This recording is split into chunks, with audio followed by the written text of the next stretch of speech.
تلاوت کتاب اللہ والنظر إلى وجه رسول الله والإنفاق في سبيل الله.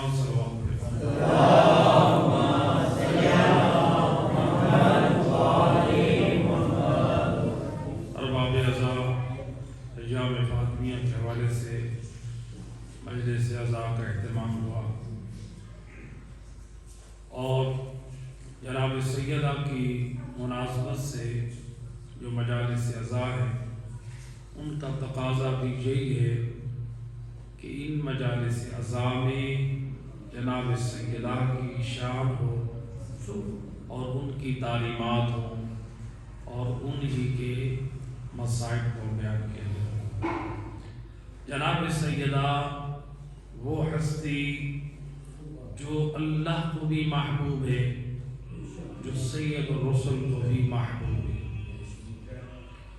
جناب سیدہ اپنی زبان عصمت سے اپنے عہدیداروں، اپنی محبت رکھنے والوں، اپنے مودت رکھنے والوں سے ایک پیغام دے رہی ہے. فرماتی ہیں حبب الیہ من دنیاکم ثلاث، اے فاطمہ زہرا کے حبداروں، اے موالیو، سن لو مجھ زہرا کی زبان سے. میں زہرا نے اس دنیا سے اگر کچھ پسند کیا ہے تو وہ میری نگاہ میں پسندیدہ چیزیں فقط تین.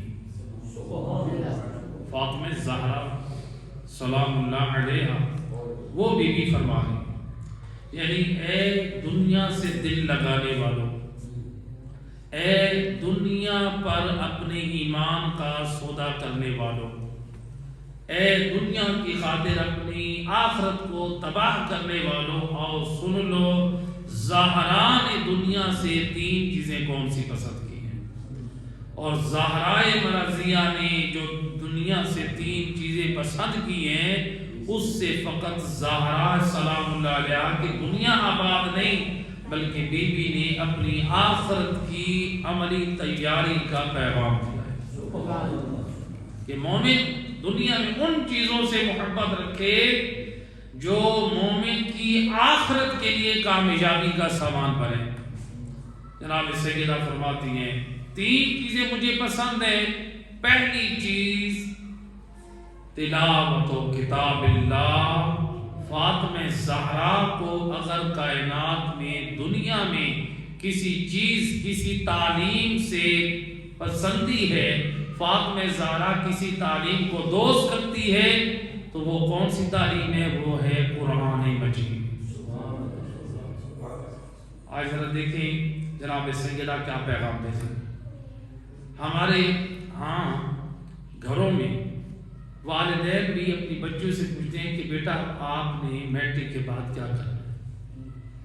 بیٹی جو ہے وہ اپنی تعلیم میں اپنا شوق، اپنی خوشی کا اظہار کرتی ہے.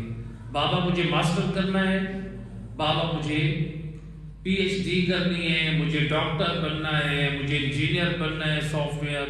جو ہر قسم کے اعتبار سے اپنا ذوق اور شوق رکھتے ہوئے بیٹی اپنی خواہش کا اظہار کرتی ہے اور باپ وہاں پر اس کی خواہش کو پورا کرنے کا جو ہے وہ اطمینان دلاتا ہے. اسلام منع نہیں کرتا ہے. آپ اپنی اولاد کو اچھی تعلیم دلوائیں جو آپ کے مذہب کے لیے بھی وقار کا سبب بنے اور آپ کے دین اور اسلام کے لیے اور آپ کے لیے بھی وقار کا سبب بنے. اسلام منع نہیں کرتا ہے. لیکن جناب سیدہ زہرا سلام اللہ علیہ جس نقطے کی طرف متوجہ کرنے چاہ رہی ہیں، یہ دنیاوی کامیابیاں حاصل کر لیں گے تو وہ فقط کامیابی دنیا تک محدود رہ جائے گی. جناب سیدہ ہمیں ان نکات کی طرف توجہ دلانا چاہ رہی ہیں. تعلیم وہ حاصل کرو، تمہارے پاس ڈگری وہ ہو جو دنیا کے ساتھ ساتھ تمہاری آخرت کو بھی کامیاب بنا دے. اور جناب سیدہ نے کیا فرمایا؟ تلاوت و کتاب اللہ، وہ قرآن مجید کی تلاوت ہے. یہ وہ ڈگری ہے جو اللہ نے ہماری زندگی کا دستور اور عمل بنا کر نازل کیا، ہم اگر اس پہ عمل کر لیں گے دنیا میں بھی کامیاب ہیں اور آخرت میں بھی کامیاب میں سے ہو جائیں گے۔ فقط جناب سیدہ کامیاب نہیں ہیں بلکہ وہ ہستی ہیں جو ان کے راستے پہ آ جائے وہ بھی کامیاب ہے۔ فقط یہ گھرانہ کامیاب نہیں بلکہ ان کے راستے پہ چلنے والے کامیاب ہیں، ان کے حبداران کامیاب ہیں، ان سے مودت رکھنے والے کامیاب ہیں، جیسا کہ روایت ہے امام محمد باقر علیہ السلام۔ امام فرماتے ہیں میدان معاشر میں ہماری جدہ جناب سیدہ جنت کی طرف جا رہی ہے، جو ایک مرتبہ دروازہ جنت سے واپس مڑے گی، آواز قدرت آئے گی، یا فاطمہ، اے فاطمہ بنت رسول، جنت میں داخل ہوتے ہوتے آپ واپس کیوں مڑ رہی ہیں؟ جناب سیدہ بول کر کہیں گی، یا رب اے پار الہا، میں زہرا چاہتی ہوں جو تو نے مجھے عظمت و شان بخشی ہے، آج میدان معاشر میں دنیا والے میری عظمت اور شان کو دیکھ لیں، اس لیے میں چاہتی ہوں میدان معاشر میں دوبارہ جاؤں۔ آواز قدرت آئے گی، یا بنت رسول اللہ، اے رسول کی بیٹی جائیے میدان معاشر میں، جو آپ کے شیعہ ہیں، جو آپ کے حبدار ہیں، جائیے انہیں اپنے ساتھ لے کر جنت میں داخل ہو جائے۔ امام فرماتے ہیں ہماری جدہ جناب سیدہ میدان معاشر میں اپنے شیعوں اور اپنے حبداروں کا انتخاب ایسے کریں گی جیسے کبوتر دانے میں سے اچھے دانے کا انتخاب کرتا ہے۔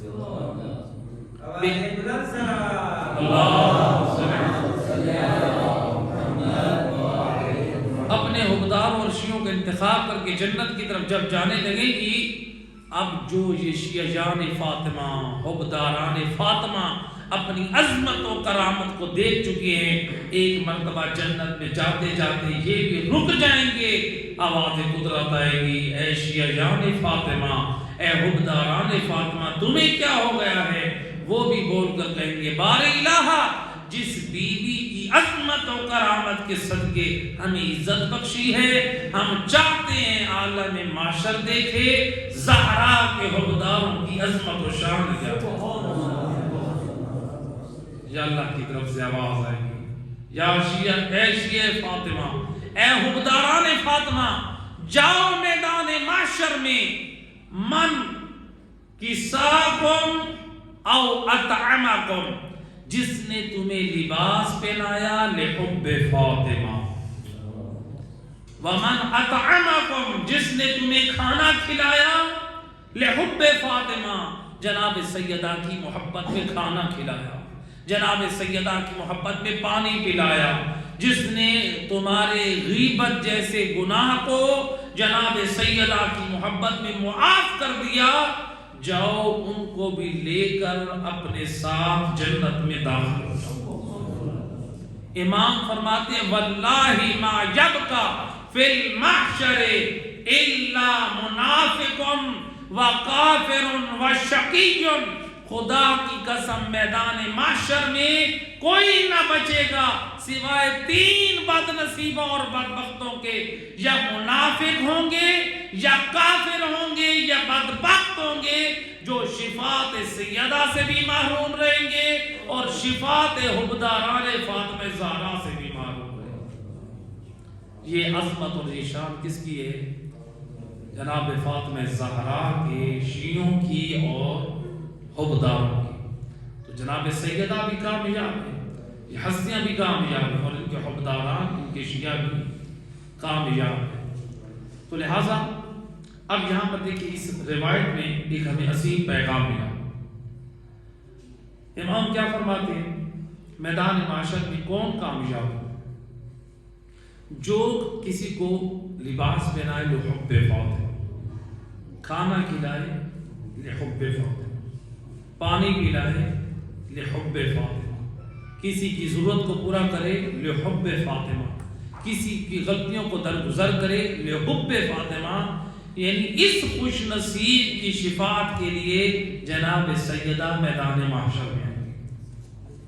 یعنی ہم اپنے اعمال کی طرف اگر غور کریں تو ہم اپنی اصلاح کر سکتے ہیں۔ معصوم ہمیں یہ سمجھا رہے ہیں کہ یعنی اگر آپ کسی کو کھانا کھلائیں تو دنیاوی غرض نہ ہو، بلکہ اپنی غرض کو، اپنی نیتوں کو بدل دیں، نیت کریں میں اسے لحب فاطمہ یہ کھانا کھلا، میں فلاں کو کسی مومن کو لباس پہنا رہا ہوں تو جناب سیدہ کی محبت میں پہنا رہا ہوں، میں کسی مومن کو پانی پلا رہا ہوں تو جناب سیدہ کی محبت میں، اپنے بچوں میں بھی یہ ہمیں تعلیم دینی چاہیے آل محمد کی محبت کی۔ اپنے بچوں کو جب ہم کوئی اچھی چیز کھلائیں تو اس ساتھ یہ کہیں کہ آج میں آپ کو جناب فاطمہ زہرا کی محبت میں یہ چیز کھلا رہا ہوں۔ بچے تو فرمائش کرتے ہیں بابا ہمیں پیزا کھلائیں، تو تب یہ آپ یہی کہہ دیں، آپ تو فرمائش پوری کر دیں گے، لیکن خدا گواہ ہے جب آپ فرمائش کو پورا کرتے وقت یہ کہیں ٹھیک ہے آج جناب سیدہ کی محبت میں کھلا رہا ہوں، اس عمل کا ثواب پہلے کی نسبت زیادہ ہے، کیونکہ آپ سامنے رکھ رہے ہیں جناب سیدہ کی محبت کو، ان کی مودت کو۔ بچوں کو آپ کہیں پر لے کر جانا چاہ رہے ہیں لیکن انہوں نے یہ کہے لحب فاطمہ، میں آپ کو جناب سیدہ کی محبت میں، یعنی عام بچوں کی تربیت بھی اس انداز سے کریں کہ ان کی خواہش کو پورا کر رہے ہیں تو آل محمد کی محبت، تاکہ ان کے دلوں میں اور مزید نور ولایت آل محمد جب نورانی ہو، ہماری نسلیں، ہمارے جوان، ہمارے بچوں کی پروان چڑھے آل محمد کی مودت اور محبت پہ پروان چڑھے۔ صلوات پڑھے محمد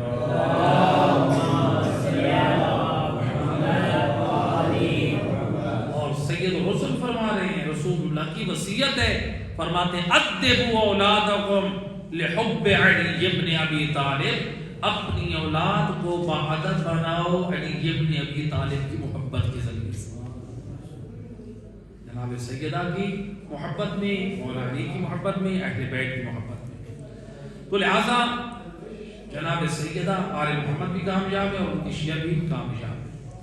اب ہماری پسند دنیا میں کیا ہے؟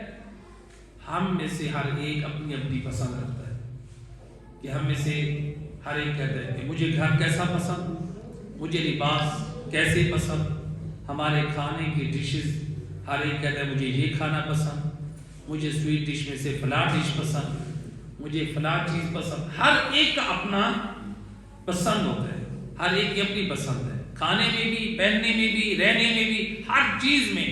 لیکن جناب سیدہ زہرا سلام اللہ علیہ بتا رہی ہیں یہ تمہاری خواہشات ہیں، یہ خواہشات دنیا میں رہنے والی ہیں، یہ فنا ہونے والی ہیں، ان خواہشات سے مومن آخرت میں کامیاب نہیں ہوتا۔ میں کہوں کہ میں فلاں کمپنی کا سوٹ پہنوں، میں فلاں جو ہے وہ ایریا میں میرا جو ہے مکان ہو، میں فلاں کمپنی کی میری گاڑی ہو، میں فلاں کمپنی کا میرا جوتا ہو، یا میرے پاس فلاں موبائل ہو، یہ جناب سیدہ سمجھا رہی ہیں یہ تمہاری نگاہ میں دنیا میں کامیابی کا معیار ہے۔ آؤ مجھ زہرا سے پوچھو دنیا اور آخرت میں اگر کوئی کامیابی چاہتا ہے تو مجھ زہرا کی نگاہ میں وہ 3 نمبر، جس کی زندگی میں یہ 3 چیزیں ہیں فاطمہ زہرا فرماتی وہ کامیاب، کیونکہ جناب سیدہ کسی چیز سے ایسے محبت نہیں کرتی۔ کیا فرمایا؟ 3 چیزیں، تلاوت کتاب اللہ، تلاوت قرآن۔ فاطمہ زہرا کو یہ بہت پسند ہے، یعنی جناب سیدہ بتا رہی ہیں کہ کسی بھی تعلیم پہ اتنا زہرا کو فخر و ناز نہیں ہے جتنا قرآن کی تعلیمات پہ فاطمہ زہرا کو خوشی ہوتی ہے۔ ہم دیکھیں ہمارے گھروں میں کتنا قرآن کی تلاوت ہے۔ بعض لوگ کہتے ہیں ہمیں قرآن پڑھنا نہیں آتا ہے، قرآن پڑھنا نہیں آتا ہے، قرآن سننا تو آتا ہے۔ قرآن خود سننا بھی ثواب ہے، پڑھنا تو ثواب ہے، سننے کی بھی بہت زیادہ روایات ہیں، سننا بھی ثواب ہے۔ حتیٰ کہ یہاں تک روایت میں ملتا ہے اللہ کے رسول فرماتے ہیں جو قرآن کا ایک حرف سنے وہ ایک پہاڑ جو یمن میں ایک پہاڑ ہے، کہا اس کے برابر سونا راہ خدا میں تقسیم کر دے، ایک حرف کے سننے کا ثواب اس پہاڑ سے زیادہ ہے۔ ایک پہاڑ کی مقدار کے برابر سونا راہ خدا میں انفاق کرنا اس سے افضل کیا ہے؟ ایک حرف قرآن کی تلاوت کا آپ نے صرف سنا، اس قدر ثواب ہے۔ تو قرآن اگر پڑھنا نہیں آتا تو سیکھیے، انسان حیا محسوس نہ کرے۔ آج ہم دیکھیں جن لوگوں کو موبائل، اسمارٹ موبائل استعمال کرنا نہیں آتا، کیا وہ اپنی اولاد سے نہیں کہتے ذرا مجھے یہ سمجھاؤ؟ موبائل کو سیکھنے میں حیا محسوس نہیں کرتے۔ جو قرآن ہمارے لیے دستور اور عمل بن کر آئے اس کو سیکھنے کے لیے ہم حیا محسوس کرتے ہیں۔ ہم کہیں کہ ہم مولانا صاحب سے کیسے سیکھیں؟ جیسے آپ نے موبائل اپنے بیٹے سے سیکھا ہے ویسے قرآن بھی اپنے بیٹے سے سیکھ لیں۔ آپ کو استاد تو بن گئے نا، بیٹے کو موبائل میں استاد بنا سکتے ہیں، اللہ کا جو کلام قرآن ہے اس میں اپنا استاد نہیں بنا سکتے۔ اگر پڑھنا نہیں آتا، روایت ہے امام محمد باقر علیہ السلام،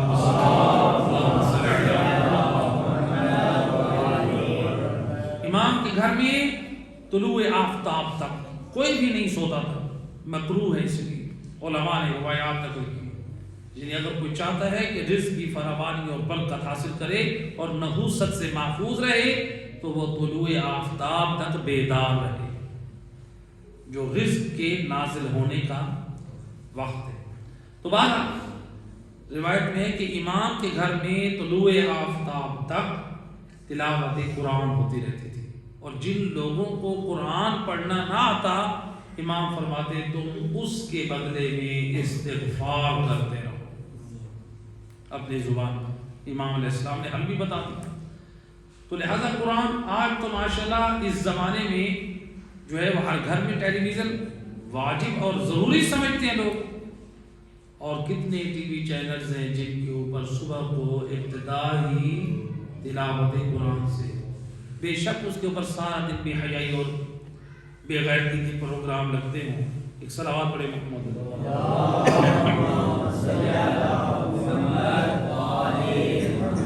ہو سکتے اس کے اندر بہت سارے ایسے پروگرام لگتے ہیں، لیکن صبح کا آغاز کس سے کرتے ہیں؟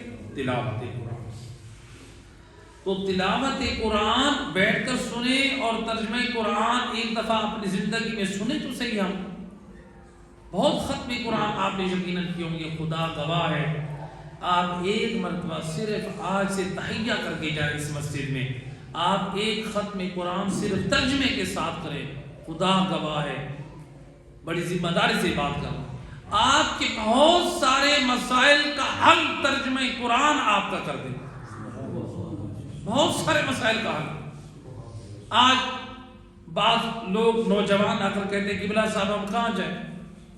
علماء کچھ کہتے ہیں، خطباء کچھ کہتے ہیں، ذاکرین کچھ کہتے ہیں، ہم کس کی مانیں؟ میں کہا کرتا ہوں میرا دوست تو کسی کی نہ مان، تو اس قرآن کی مان جس قرآن کو زہرا کے لال نے نوکے نیزہ پہ پڑھا، تو اس قرآن کی مان جس قرآن کو علی حیدر کرار نے آغوش رسالت میں پڑھا۔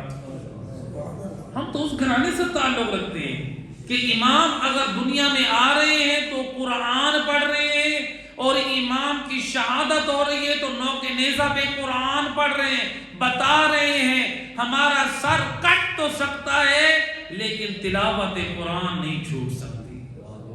اتنا عشق امام حسین ابن علی کو قرآن کی تلاوت سے۔ آج ہم کہتے ہیں ہم حسینی ہیں، بے شک آپ حسینی ہیں، امام حسین ابن علی کے اعمال سے محبت کر کے عملی ثبوت دیں کہ ہم مولا ہم آپ کے حکمدار ہیں، جو پیغامات دیے جن چیزوں کو آپ نے اپنایا ہم اسی راستے پہ چلنے والے۔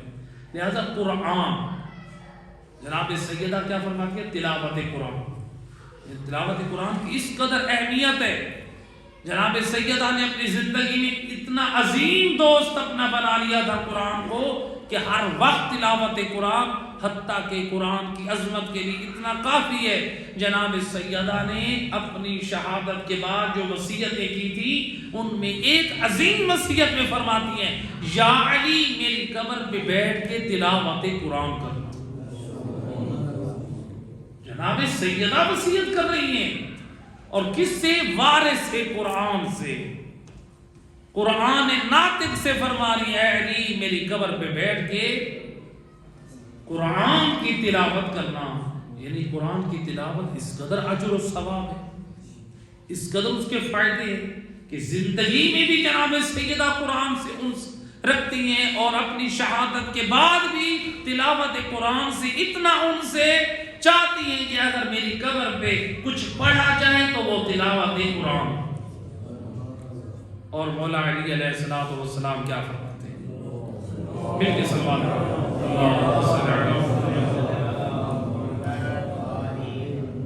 امام فرماتے ہیں، من آنسا تلاوت القرآن لم توحشہ مفارقۃ الاخوان۔ امام فرماتے ہو علی بابو، جو شخص قرآن سے دوستی لگا لیتا ہے، قرآن سے انس پیدا کر لیتا ہے، پھر اگر اس کے دوست اس سے جدا ہو جائے تو وہ وحشت محسوس نہیں کرتا۔ قرآن ایسا دوست ہے، مولا علی بتا رہے ہیں، قرآن سے دوستی لگاؤ، ایسا دوست ہے کہ اس کی دوستی کبھی ٹوٹنے والی نہیں۔ دنیا، مولا کہہ رہے ہیں، اگر دنیا آپ کو تنہا چھوڑ دے، اگر آپ کی زندگی میں قرآن ہے، قرآن سے انس ہے، قرآن کی دوستی ہے، پوری کائنات آپ کو چھوڑ دے تو آپ کو وحشت اور خوف نہیں ہوگا، اس لیے کہ آپ کا دوست قرآن ہے۔ اللہ، یہ قرآن اتنی عظیم کتاب ہے، ہم قرآن ہماری زندگیوں میں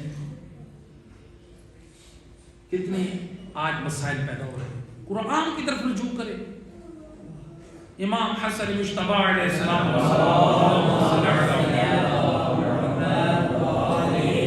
امام فرماتے ہیں، جب تمہارے درمیان قرآن جیسی کتاب موجود ہے پھر تم گمراہ کن باتوں کی طرف توجہ کیوں کرتے ہو؟ کس قدر اس زمانے میں امام نے ہمیں خبردار کر۔ امام فرماتے ہیں زمانے میں جتنی بھی کوئی گمراہ باتیں ہیں، بعض لوگ کہتے ہیں دیکھیں وہ کیسے پڑھ گئے، دیکھیں وہ فلاں کیسے پڑھ گئے۔ امام فرماتے ہیں گمراہی باتوں کی طرف توجہ اور پریشان ہونے کی ضرورت نہیں ہے۔ جو پڑھنے والا جتنا بڑا ہو، جتنی شان والا ہو، جتنے نام والا ہو، اس کی بات کو قرآن پر پیش کرو، اگر قرآن کے مطابق ہو تو لے لو، قرآن کے مخالف ہو تو دیوار پہ دے گا۔ اہل بیت ہماری ہدایت فرما رہے ہیں، قدم قدم پہ ہماری اصلاح فرما رہے ہیں، اور قرآن کی تلاوت کا اتنا ثواب۔ دیکھیں جناب سیدہ نے کیوں پسند کیا، اللہ کے رسول نے فرمایا ایک دن حضرت سلمان محمدی سے، یا سلمان فَإِنَّا قِرَاءَةَ الْقُرْآنِ کفارۃ الذنوب۔ آج لوگ کہتے ہیں کہ ہم نے بہت سارے گناہ کیے، ہم چاہتے ہیں کہ گناہوں کو کفارہ ادا کریں۔ اللہ کے رسول فرماتے ہیں اے جوان، اے پریشان، اے بدحال، اے اپنے گناہوں کا کفارہ ادا کرنے والا پریشان ہے تو پھر تو تلاوت قرآن کر، تیرے گناہوں کے کفارے کی ضمانت میں نبی دیتا ہوں۔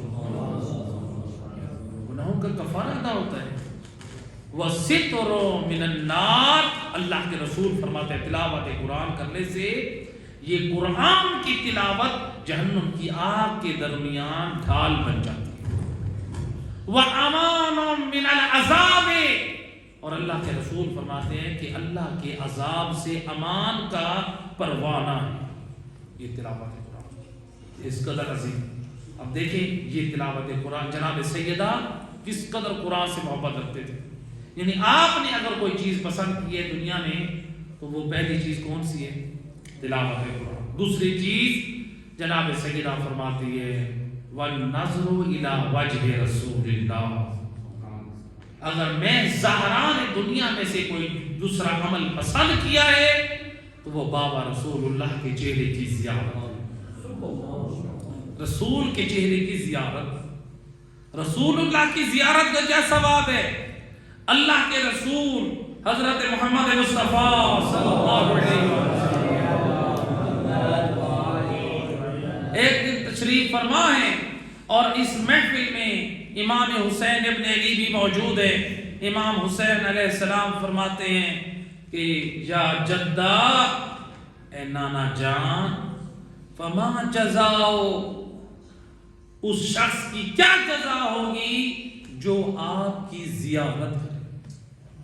سوال کرنے والے مولا حسین ہیں اور جواب دینے والے رسول اللہ ہیں.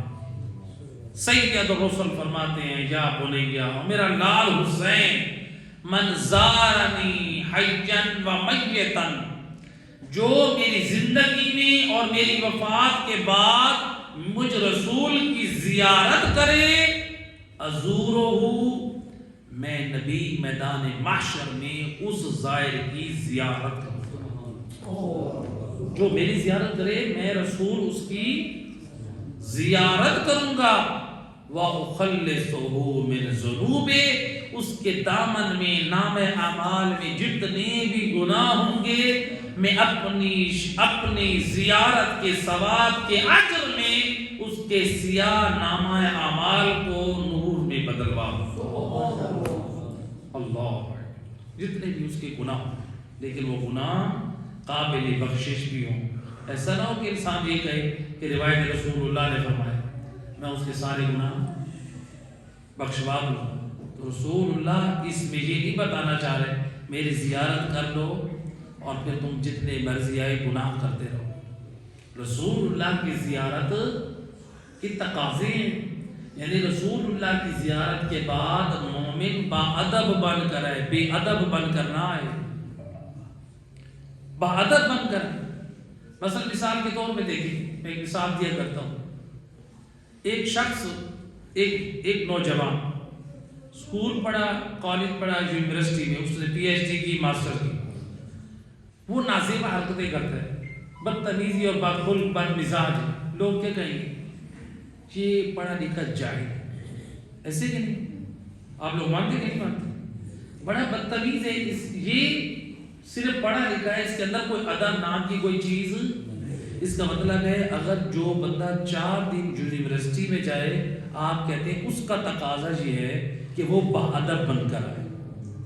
جو عام جگہوں پر یونیورسٹیوں اور کالجوں میں پڑھنے جائے تو باادب بن کر آئے. اور جو رسول اللہ کی زیارت کے لیے جائے، کیا وہاں تقاضا نہیں مومن باادب بن کر آئے؟ اور اس لیے امام جعفر صادق علیہ السلام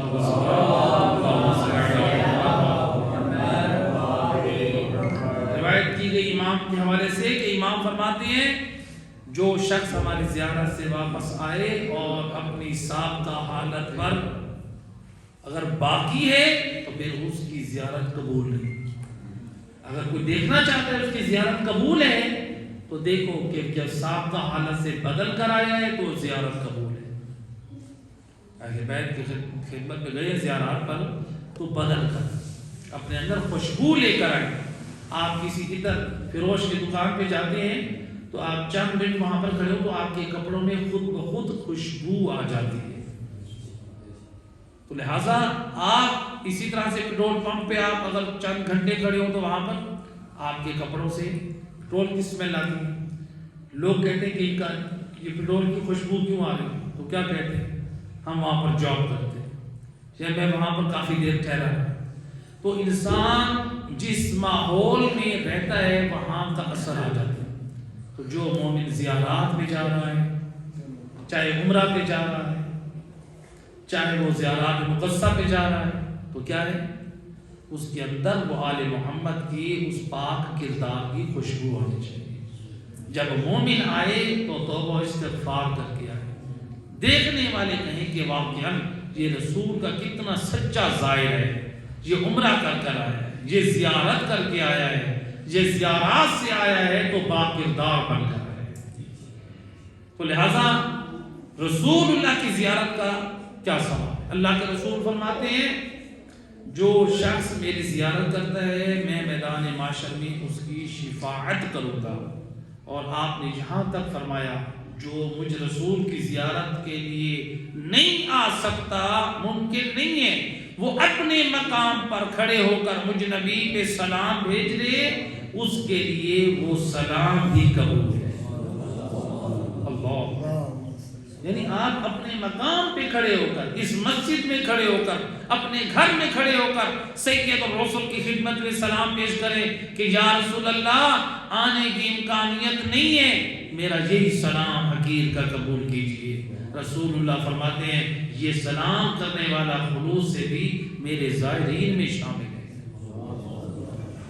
یہ رسول اللہ کا زائر، اس لیے سید الرسل فرماتے ہیں جو حج بیت اللہ کے لیے آئے اور مجھ رسول کی زیارت نہ کرے فقط جفانی، اس بد نصیب نے میرے ساتھ جفا کی، وفا نہیں کی۔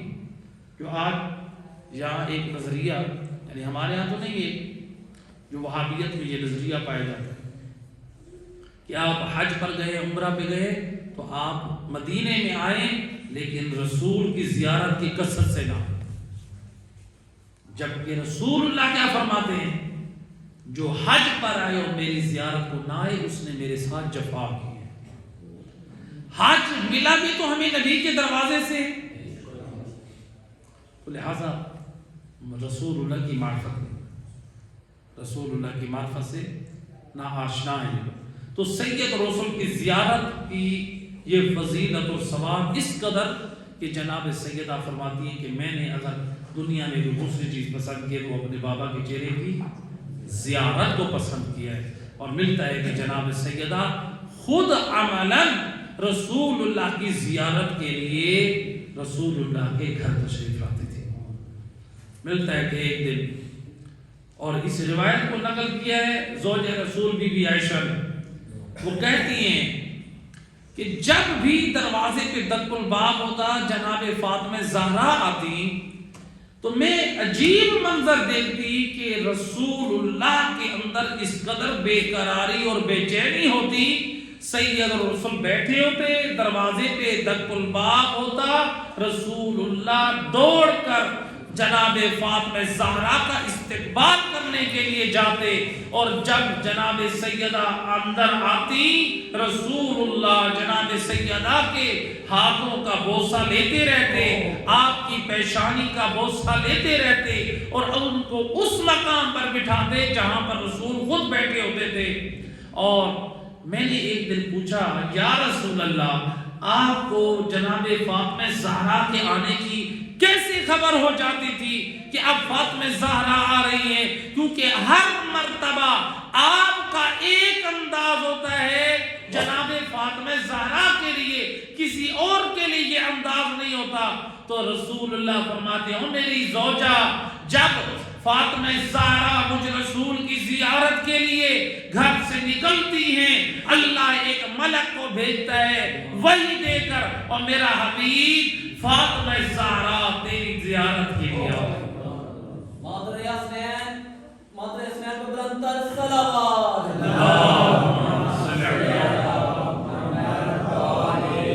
اور میرا حبیب تیرے زیارت کے لیے تیرے دروازے پہ زہرا آ رہی ہے، جا اس کا استقبال کر۔ اور میری زوجہ یہ میں اللہ کے حکم سے اللہ کی وحی کے مطابق زہرا کے احترام اور تعظیم کے لیے دروازے پہ جاتا ہوں۔ تو گویا رسول اللہ جناب سیدہ کا یہ احترام کر کے اپنی زوجہ کی زبانی امت تک بتا رہے ہیں۔ زہرا کو عام خاتون نہ سمجھنا، زہرا وہ ہے کہ جس کا استقبال سید الانبیاء کرے اور حکم خدا سے کرے، یہ عظمت ہے جناب فاطمہ زہرا سلام علیہ۔ رسول اللہ کی زیارت کے لیے آپ رسول کی زیارت کے لیے آتی اور رسول اللہ آپ کی زیارت کے مشتاق ہوتے، حتیٰ کہ یہاں تک ملتا ہے کہ رسول اللہ رات کو اس وقت تک نہ سوتے جب تک جناب فاطمہ زہرا کی زیارت کرتے، آپ کے ہاتھوں کا بوسہ نہ لیتے۔ کس قدر عظمت ہے جناب فاطمہ زہرا۔ لہذا جناب سیدہ فرماتی ہیں میں نے دوسری چیز جو پسند کی ہے دنیا سے وَالنَّظْرُ إِلَىٰ وَجْهِ رسول اللہ، رسول اللہ کے چہرے کی زیارت ہے۔ تیسری چیز جناب سیدہ فرماتی ہے والانفاق فی سبیل اللہ، فاطمہ زہرا کو اگر دنیا سے کوئی تیسری چیز پسند ہے وہ ہے انفاق فی سبیل اللہ، اللہ کی راہ میں خرچ کرنا زہرا کو بڑا پسند ہے۔ اللہ، اپنا مال خرچ کرنا جناب سیدہ کو بہت پسند ہے۔ کہاں سے یہ مال تھا؟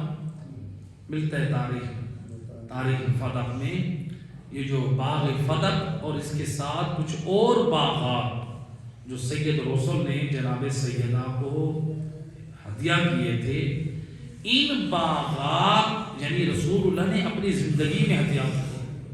ان باغات میں سے جو آمدنی آتی جناب سیدہ فاطمہ زہرا اس آمدنی کو جو درہم و دینار ہوتے تھے، بعض روایات میں 70,000 درہم تک نقل ہوا ہے، اس قدر اس کی آمدنی تھی۔ جناب سیدہ چمڑے کے اوپر بیٹھ جاتی اور وہ مختلف تھیلیوں میں غرباء کے لیے، فقراء کے لیے، بیوہ عورتوں کے لیے، یتیم بچوں کے لیے، محتاج اور ضرورت مند لوگوں کے لیے وہ علیحدہ وہ تھیلیاں بناتی اور ان کو تقسیم کرتی اور اللہ کا شکر بجا۔ یہ انفاق فی سبیل اللہ، جناب سیدہ کی یہ سیرت اور یہ کردار، خود اتنے مال رکھتی، جو مال آتا ہے یعنی فدق اور اس کے باغات سے جو آمدنی آتی ہے جناب سیدہ انفاق فی سبیل اللہ کر رہی ہے۔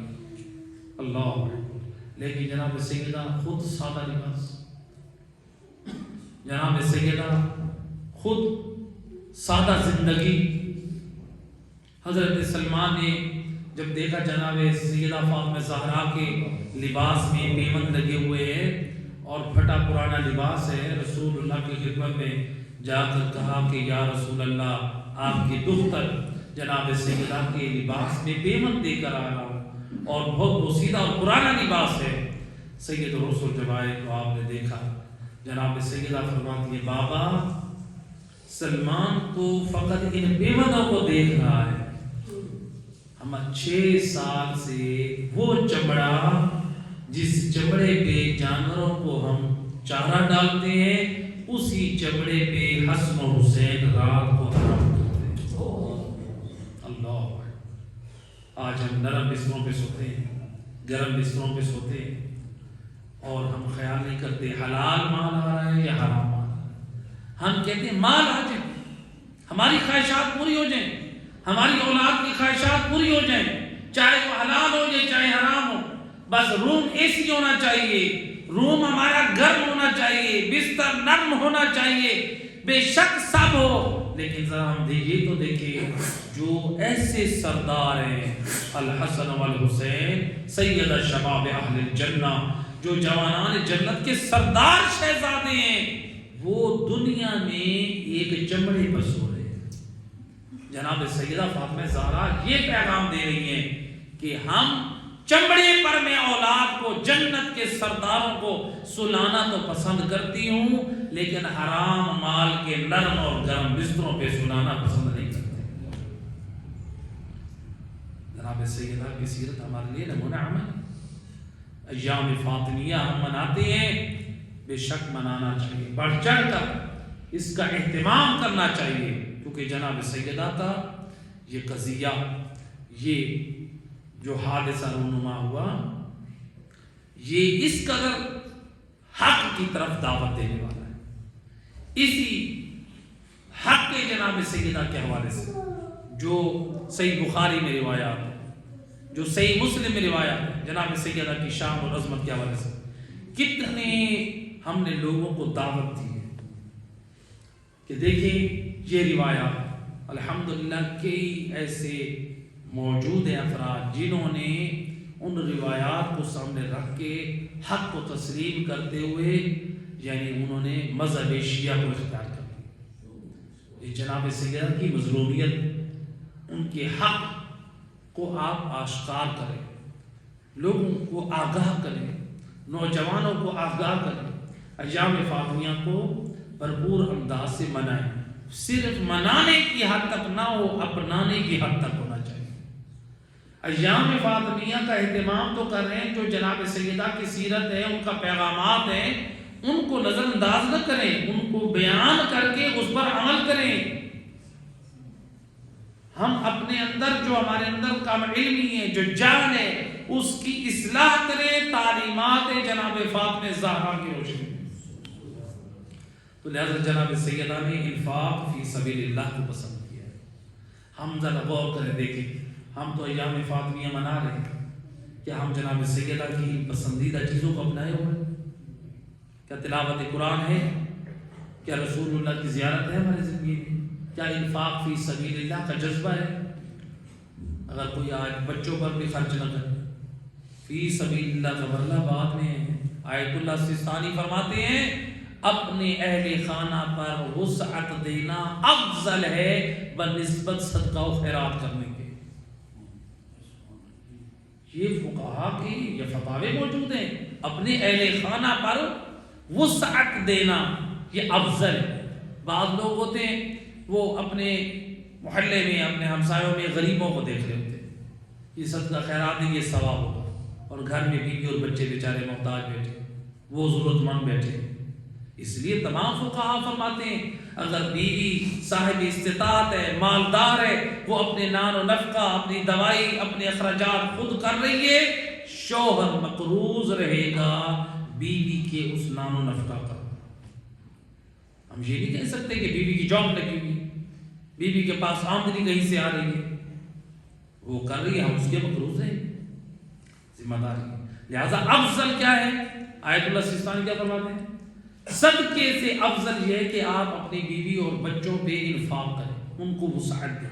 اور اس لیے امام فرماتے ہیں جو اپنے اہل خانہ کو وسعت دیتا ہے کھانے میں، ضرورت کی چیزوں میں، ایسا نہ ہو کہ فضول خرچی کریں اور ہماری اولاد حرام کی طرف چل پڑے۔ حلال چیزوں میں، ان کی ضروریات میں وسعت دیں۔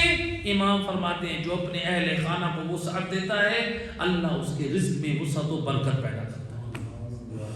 اللہ اہل بیت کو یہ چاہتے ہیں، تو لہذا اسلام یہ نہیں چاہتا آپ دوسروں پہ مہربان رہیں اور اپنے اہل خانہ ان کے اوپر آپ نہ رہیں، بلکہ جہاں تک فقہ جعفریہ میں علماء نے فقہ میں یہاں تک مسئلہ نقل کیا ہے، آپ اپنے گھر میں کوئی بھی پرندہ، کوئی بھی جانور رکھنا چاہ رہے ہیں، آپ کے اوپر واجب ہے، آپ اس کے حقوق کے مطابق، اس کی جو شان تقاضا کر رہی ہے، گرمی اور سردی، موسم، غذا، آپ اس کی رعایت کریں، ورنہ آپ کے لیے ان حیوانات کا گھر رکھنا جائز نہیں ہے۔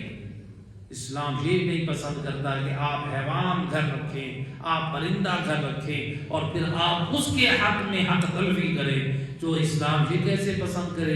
ہم اپنے گھر میں ایک مومنہ ہو، حقدار جناب سیدہ فاطمہ زہرا ہو، اور ہم اس کے حقوق کو نظر انداز کر دیں۔ ہم حقداران جناب سیدہ فاطمہ زہرا ہوں، حقداران امیر المومنین ہوں، ہم ان کو نظر انداز کر دیں۔ لہذا انفاق فی سبیل اللہ سے پہلے مرحلہ کیا آتا ہے؟ اپنے اہل خانہ، اپنے، پھر اس کے بعد آتے ہیں بہن بھائی، پہلے بیوی اور بچے، پھر اس کے بعد آتے ہیں بہن بھائی، پھر دوسرے، اس کے بعد یعنی انفاق فی سبیل اللہ۔ اگر آپ کے پاس زیادہ ہے تو پھر آپ انفاق فی سبیل اللہ کریں۔ آیت اللہ سستانی فرماتے ہیں جو صاحب استطاعت لوگ ہیں ان کے اوپر صرف خمس اور زکوٰۃ واجب نہیں ہے۔ ہم سمجھتے ہیں کہ خمس اور زکوٰۃ واجب ہے، صرف یہی ادا کریں۔ آیت اللہ سستانی کہتے ہیں کہ اگر دین کی ترویج موقوف ہو جائے، جو مالدار مخیر حضرات ہیں مال خرچ کریں گے تو دین کی ترویج ہوگی، آیت اللہ سستانی فرماتے ہیں کہ ان کے اوپر واجب ہے وہ اس اپنا مال خرچ کریں تاکہ دین اور تعلیمات آل محمد کو عام کر سکیں۔ مثلا مثال کے طور پہ آپ کی اس احمد پارک، اس ایریا میں جو مخیر حضرات ہیں، اگر آپ جہاں پر تعلیمات آل محمد کا پرچار کریں، نوجوانوں کی اصلاح ہو سکتی ہے، آپ کے بچوں کی تربیت ہو سکتی ہے، آپ کے اوپر احتیاط واجب ہے۔ آغاز سے ساری فرماتے ان چیزوں کی طرف بھی ہمیں توجہ رکھنی چاہیے۔ آج ایران اور عراق کی دیواریں جا کر دیکھیں، صرف علماء مبلغین نہیں ہیں، واعظین نہیں ہیں، بلکہ وہاں پر دور و دیوار مبلغین نظر آتے ہیں۔ جس دیوار پہ دیکھیں کسی پر رسول اللہ کا فرمان ہے کہ جو نماز نہیں پڑھتا اس کی کیا سزا ہے، کسی دیوار پر قرآن کی عظمت کے بارے میں حدیث ہے، کسی مقام پر امام حسین علیہ السلام کی زیارت کے بارے میں جو ہے ثواب لکھا ہوا ہے. تو لہذا یہ جب ہم اپنے ماحول میں آل محمد کی تعلیمات عام کریں گے، ہمارے بچوں کے اندر بھی آل محمد کی تعلیمات راسخ ہوں گی، ہمارے جوانوں میں بھی راسخ ہوں گی. یہ جو لوگ مثلا جن کے پاس ٹائم نہیں ہے کہ وہ مجالس و محافل میں علماء کو سننے جائیں، آپ کے علاقے کی وہ دیواریں بہترین مبلغ بن سکتے ہیں. لیکن جو صرف کرنے والے ہیں، خرچ کرنے والے ہیں، خرچ کریں اپنی استطاعت کے مطابق. ہو سکتے ایک آپ کی لکھی ہوئی روایت کسی کی ہدایت کا ذریعہ بن جائے. اللہ کے رسول فرماتے ہیں یا علی دنیا وما فیہا، دنیا اور دنیا میں جو کچھ ہے اس پر سورج کی روشنی پڑے اور اس کے برابر سونا راہ خدا میں صدقہ کر دو. اے علی یہ عمل اتنا افضل نہیں ہے جتنا افضل یہ ہے ایک شخص تمہارے وجود سے ہدایت پا جائے. ایک شخص. اب ذرا دیکھیں، تھوڑا سا آپ کو توجہ دلانا چاہتا ہوں. مولا علی علیہ السلام نے ایک انگوٹھی دی تھی، حالت رکوع میں ایک انگوٹھی تھی. اللہ نے قرآن میں آیت مولا علی کی شان میں قصیدہ بنا کر نازل کر دی. ایسے کہ نہیں، ایک انگوٹھی دی ہے مولا علی نے، اللہ نے مولا علی کی شان میں قصیدہ بنا دیا. اور رسول اللہ کیا فرما رہے ہیں؟ یا علی اگر پوری کائنات سونے سے بھری ہوئی راہ خدا میں دے دو تو یہ عمل افضل نہیں ہے. جس ایک انگوٹھی کے دینے کو اللہ نے اتنا پسند کیا، اس مولا علی کا پوری کائنات سونے سے بھری ہوئی راہ خدا میں اگر دے دے تو کتنا افضل عمل ہوگا. رسول اللہ فرماتے ہیں اے علی یہ عمل اتنا افضل نہیں ہے جتنا یہ افضل ہے ایک شخص تمہارے وجود سے ہدایت پاتے. لہذا اپنے رشتہ داروں کے گھر جائیں، صرف جو ہے صلہ رحمی کے لیے نہ جائیں، بلکہ جو جوان ہے نماز کی طرف متوجہ کریں، نماز کی طرف متوجہ کریں، حجاب کی طرف متوجہ کریں، دین کی، لیکن حکمت کے ساتھ، پیار کے ساتھ. جو اللہ تعالیٰ حضرت موسیٰ اور ہارون کو بھی کہہ رہا ہے اذهبا الى فرعون، فرعون کے پاس دونوں جائیں، لیکن بات کیسے کرنی ہے؟ قولا لینا، نرم لہجے میں بات کرنی ہے، سخت رویہ اختیار نہیں کرنا، حکمت کے ساتھ گفتگو کرنی. صلوات پڑھیں محمد اللہم صلی علی محمد وآل محمد. بار دیگر باواز بولے السلام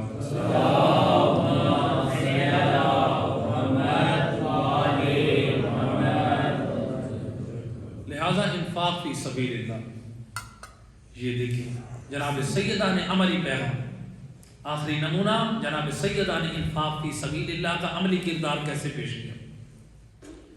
روایت ہے کہ جس دن جناب سیدہ مولا علی علیہ السلام کے گھر تھے، یعنی پہلی صبح ہے، اب رسول اللہ گھر سے دودھ لے کر آئے. یہ جو آج لوگ جاتے ہیں اپنی بیٹیوں کے گھروں میں، ہمارے ہاں تو لوگ رسمن جاتے ہیں.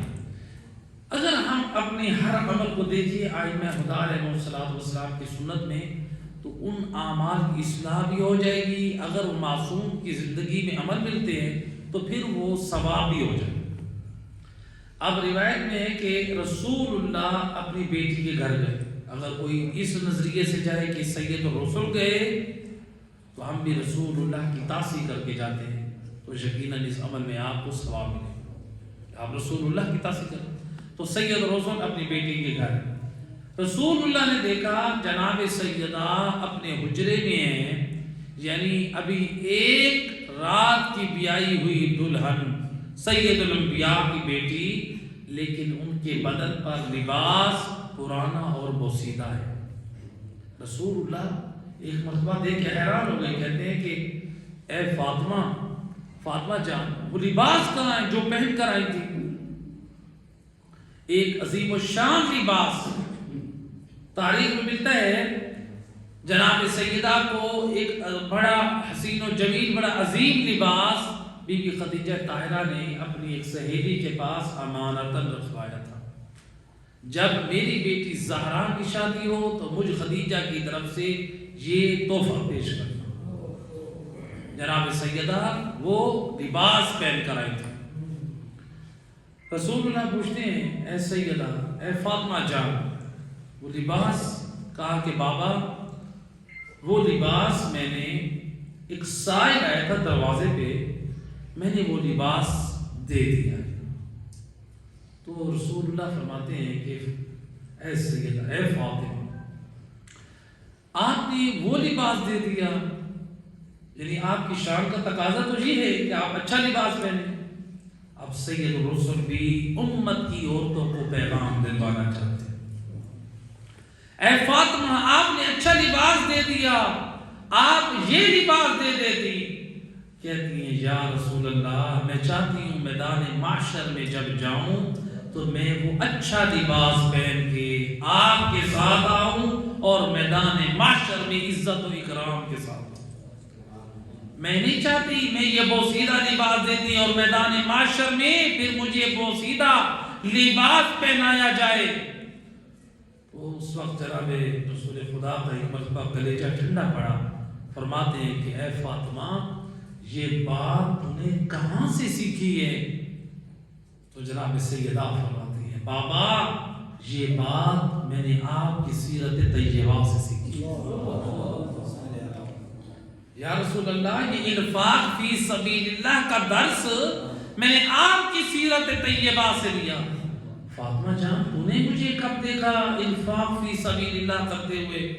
کہا کہ بابا میری ماں خدیجہ نے مجھے ایک دن بچپن میں بتایا تھا کہ ایک مرتبہ مکہ شہر میں قحط آیا. قحط سا کیونکہ جناب خدیجہ طاہرہ مکہ میں تھے تو مکہ میں ایک مرتبہ قحط آیا تو وہاں پر لوگوں کے پاس کھانے پینے کا سامان جو ہے وہ ختم ہو گیا تھا، نہ ہونے کے برابر. اب میرا جو سامان جو تھا تجارت کے لیے یمن سیریا دوسرے ممالک میں جو گیا ہوا تھا، اس وقت میری ماں نے بتایا کہ یعنی میری ماں کا سامان جو ہے تجارت کے لیے گیا ہوا تھا اور آپ پریشان تھے کہ لوگوں کی اس مشکل وقت میں ان کی مدد کی جائے. میری ماں نے بتایا کہ میں نے کہا کہ یا رسول اللہ آپ پریشان نہ ہوں، جو میرا جو قافلہ آ رہا ہے جو ہموار تجارت، آپ وہ جو ضرورت کا سامان ہے آپ جو چیزیں بیچنا چاہیں جو اس میں کھانے پینے اور دوسری چیزیں ہیں آپ ساری لوگوں میں انفاق کریں. تو کہا کہ میری ماں نے بتایا کہ آپ وہ سارا سامان جب آیا تو آپ نے سارا جا کر مکے کے غریبوں میں ضرورت مندوں میں محتاج لوگوں میں آپ نے خرچ کیا. اور جب آپ گھر آئے تو آپ کے بدن پر جو ہے جو بوریاں تھی وہ آپ کے بدن پر باندھا ہوا تھا، لباس موجود نہیں تھا. تو میری ماں نے آپ سے سوال کیا تھا کہ یا رسول اللہ لباس کہاں ہے؟ تو آپ نے جواب دیا تھا کہ میں جب وہ سامان تقسیم کر کے آ رہا تھا تو ایک غریب نے کہا کہ مجھے لباس کی ضرورت ہے. تو اس نے کہا مجھے لباس کی ضرورت ہے تو آپ نے وہ اپنا لباس اتار کر اس غریب کو دیا اور آپ نے اپنے بدن پر وہ بوریا اور ٹاٹ کو باندھا اور میری ماں کو کہا، میری ماں نے جب کہا تھا کہ آپ وہ لباس پہن لیتے آپ وہی بوریا اور ٹاٹ اس کو دے دیتے تو آپ نے فرمایا تھا کہ اگر میں اس کو یہ بوریا دے دیتا تو پھر مجھے بھی میدان معاشر میں وہی ہلکا لباس دیا جاتا. تو میں نے اس کو اچھا لباس پہنایا ہے تو اللہ کی ذات میدان معاشر میں بھی مجھے اچھا لباس پہنایا. بابا میری ماں خدیجہ نے آپ کی سیرت کو بیان کیا، آج اللہ کی توفیق سے زہرا نے اس پر عمل کیا. بی بی کی عظمت پر آواز بلند تر صلوات.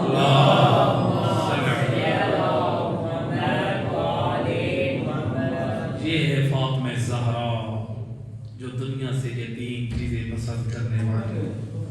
اجرکم علی اللہ زادہ. بس امت نے اتنے مسائل اٹھائے رسول کی رحلت کے بعد ایسا دن امت نے دیکھایا قرآن کے گلے میں رسی ہے اور سورہ کوثر زخمی ہے. اجرکم علی اللہ. یہ وہ دروازہ جس دروازے پہ سید الانبیاء آ کر آیت تطہیر کی تلاوت کرتے ہیں. روایت کہتی ہے علماء اہل سنت نے نقل کیا 9 ماہ رسول اس دروازے پہ آیت تطہیر کی تلاوت کرتے ہیں اور پھر مسجد نبی میں نماز پڑھنے کے لیے جاتے ہیں.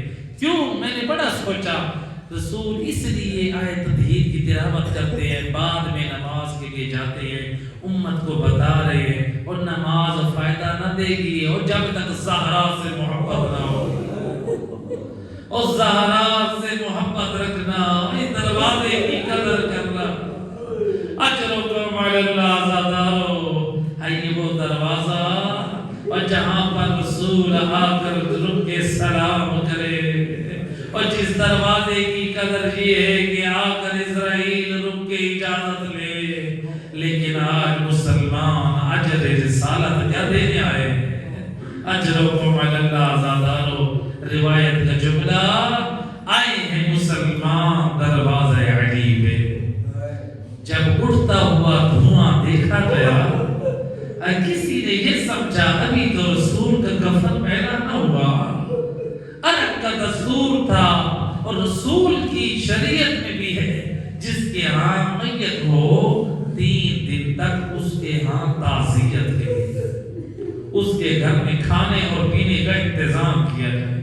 بعض نے نقل کیا ہے کہ عرب میں دستور تھا 7 دن تک صاحب مصیبت کے گھر میں چولہا نہ جلے. لیکن جب مدینے میں دھواں اٹھا دیکھنے والے پریشان تھے، زہرا کے گھر سے دھواں کیوں جل رہا ہے؟ خیر تو ہے آج کوئی کھانا پہنچانے والا نہیں ہے، لیکن کیا پتا. اور جب مسلمان آئے دیکھا زہرا کے گھر میں چولہے سے یہ دھواں نہیں بلکہ دروازے زہرا سے اور آگ کے شعلے بلند ہو رہے ہیں اور دھواں وہاں سے اٹھ رہا ہے. اجرکم علی اللہ. اگر آج در زہرا پہ آگ نہ لگتی اور کربلا میں خیمے نہ جلتے. اجرکم علی اللہ آزادارو. میں قربان کربلا میں مولا حسین مظلوم ہے اور علی کی بیٹیاں مظلوم ہیں، لیکن روایت میں اس زیارت کا جملہ میرا سلام اس امام پر جو سب سے پہلا مظلوم ہے. وہ مولا علی کی مظلومیت کیسی ہے؟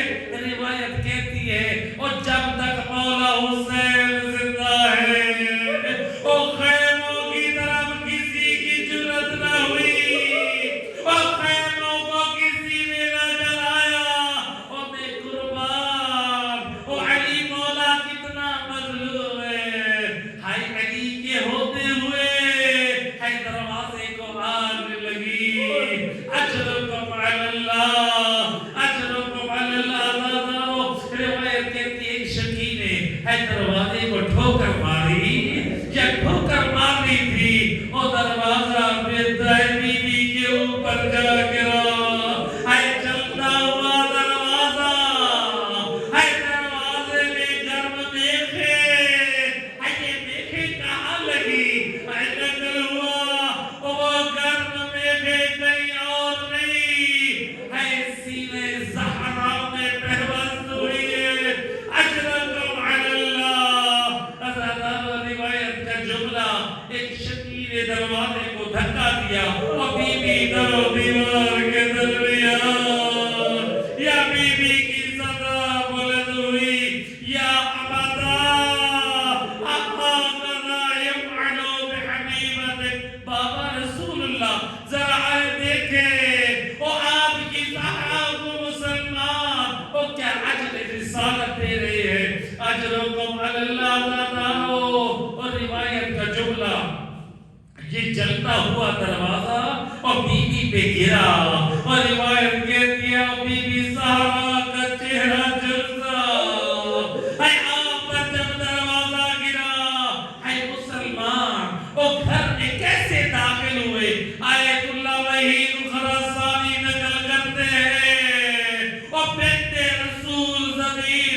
ہے اور دروازہ بطول پر ہے اور مسلمان اور بیت رسول کے اوپر سے گزر رہے ہیں. یہ ایک شکی اور دروازے کو ٹھوکریں مار رہا ہے. یہ اتنی ٹھوکریں ماری اور وقت دروازہ نہ ٹوٹا اور بیت رسول کی پسلیاں ٹوٹ گئی. اجرکم علی اللہ. حضرت روایت کا جملہ ہے جناب سیدہ ایک مرتبہ سنبھلنا چاہتی ہے. یہ ایک لعین نے بڑھ کر جسارت کی وَلَا تَمَعْلَا غَدْ اور رخساروں پہ جسارت کی اور جن رخساروں پہ مصطفیٰ بوسے دیا کرتے تھے. اے زہرا کہ تم پر اس زور سے تماچا تھا اور بڑی ذمہ داری سے پڑھ رہا ہوں اور میرے امام فرماتے مارنے والے کی جسارت اتنی تھی اور جب بیوی دنیا سے رخصت ہوئی ہے تماچے کا اثر یہ تھا ہے آنکھ میں سرخی باقی تھی اور جب تماچا لگا اور اس زور سے تھا حتیٰ قطعت کرتیہا اور بیوی کی بالی ٹوٹ کر زمین پر جا گری. اجرکم علی اللہ. اجرکم علی اللہ. زادارو روایت کہتی ہے کہ علامہ کاشی نجفی نقل کرتے ہیں جب مسلمان داخل ہوئے نا ایک ملعون نے کیا کہا اضربوا فاطمہ اور بنت محمد پہ حملہ کر دو. ایک شکی کے پاس تلوار نیام میں ڈالی ہوئی ہے اور اس ملعون نے تلوار کو اور زہرا مرضیہ کے پہلو پہ مارا اور بیوی کا پہلو زخمی ہو گیا اور اس ملعون نے اور جسارت کی. اے فالحولت السیوف علی حبیبت رسول اللہ اور بیوی پہ اتنا حملہ اور مارنے والے مار رہے ہیں. اتنا ظلم ہوا حتیٰ ادبوہا اور بیوی کا بدن لولوان ہو گیا. اے موسر شہید ہو گئے. اجرکم علی اللہ. جب جناب سیدہ نے اپنی آنکھ کھولی ایک مرتبہ آواز دی یا فضا خذینی وسندینی الی صدرک. فضا آؤ اور مجھ زہرا کو سہارا دو اور میرا موسر شہید ہو گیا اور میرا موسر مارا گیا. اجرکم علی اللہ. زادارو حضرت محسن ان کی مظلومیت کوئی عام نہیں ہے اور میرا چھٹا امام فرماتا ہے اور رونے والوں میدان محشر میں اور میری نانی خدیجہ طاہرہ آئے گی. ہے جناب فاطمہ بنت اسد آئے گی اور جن کے ہاتھوں میں حضرت محسن کا لاشا ہوگا اور امام یہ ذکر کرتے ہوئے اتنا گریہ کر رہے ہیں کہ آنکھوں میں آنسو آ گئے اور ریش مبارک آنسوں سے بھر گئی. اور پھر امام فرماتے ہیں اور خدا اس آنکھ کو کبھی ٹھنڈا نہ رکھے اور جو محسن کی مظلومیت کو سنے اور آنسو نہ بہائے. اجرکم علی اللہ. الا لعنت اللہ علی القوم الظالمین وسيعلم الذين ظلموا أي منقلب ينقلبون. اے کریم